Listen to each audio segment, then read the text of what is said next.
आपल्याला शिकलेली शिकवणारी सावित्री नकोय. नवरा मेल्यानंतर यमाचा पाठलाग करून स्वर्गात जाणारी आणि आपल्या नवऱ्याचे प्राण परत घेऊन येणारी सत्यवानाची सावित्री आज आपल्या घरात हवी आहे. सत्यवानाची सावित्री ऐकायला छान वाटतं. ही गोष्ट खरंच घडली का नाही माहित नाही, पण पुराणात अशी कथा आहे.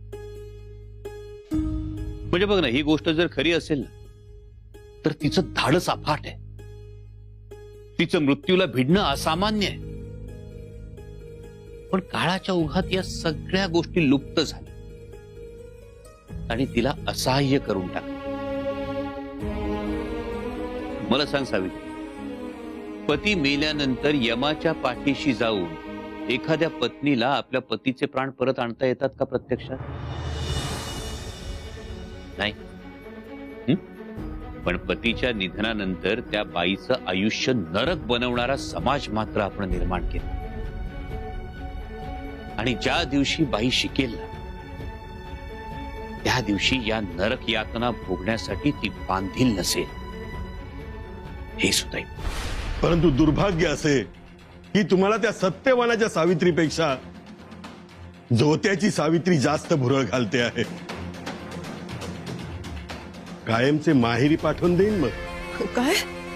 हो, पुन्हा आपली पायरी विसरून उपदेश देण्याचा प्रयत्न केलात तर काडी मोड घ्यायला मागे पुढे पाहणार नाही मी.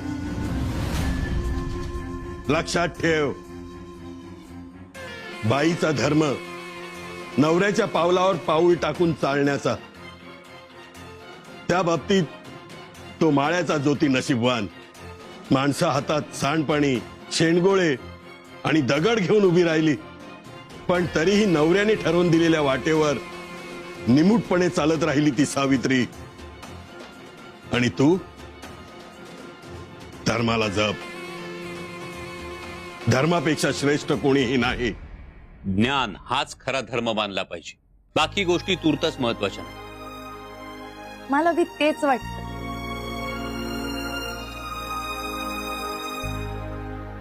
ती कविता म्हणून दाखव ना. तुम्ही ऐकली? मुलींना बी लई आवडली ती कविता. पण ती काय कविता नव्हती हा. आता तुम्हीच मला सांगून ठेवलं होतं ना की सतत अभ्यास नका, काहीतरी गप्पा गाणी गोष्टी झाल्या पाहिजे, म्हणून मग मी आपलं असं टळला